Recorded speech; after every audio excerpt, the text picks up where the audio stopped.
All right, let's get this show started! Cain Velasquez reveals Dana White paid his $1 million bail for release from jail. Cain Velasquez hasn't fought in the UFC since 2019, but that didn't stop Dana White from stepping up to help him when he needed it most. Prior to receiving a 5-year prison sentence following a no-contest plea pleading to a multitude of charges including premeditated attempted murder, Velasquez spent 8 months in jail due to a judge continuously denied him bail. Velasquez was initially arrested back in February 2022 after he went on an 11-mile high-speed chase pursuing a car containing Harry Goulart, a man accused of molesting the fighter's son at a daycare owned by Goulart's mother. During the car chase, Velasquez fired several rounds from a .40 caliber handgun at the vehicle containing Goulart, but ultimately a bullet struck his stepfather Paul Bender in the arm. Bender sustained non-life-threatening injuries as a result.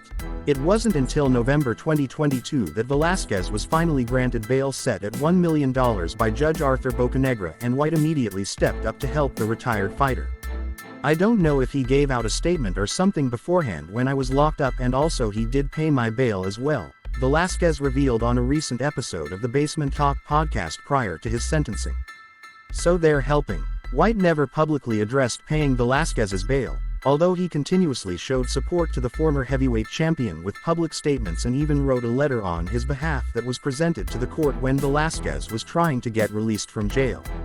"I'm happy for him and his family to be finally back together," White told TMZ just after Velasquez was released.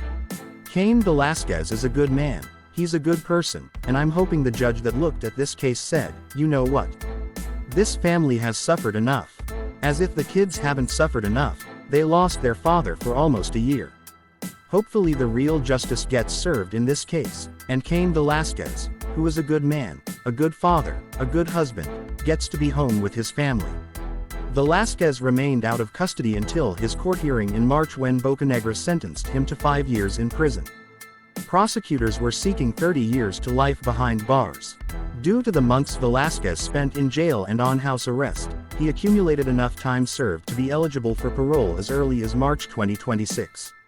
While Velasquez is currently serving time in prison, he still has additional hearings related to his crime, with the next date set on June 3rd for a restitution hearing, which determines how much money the former UFC heavyweight is due to pay the victims in the case.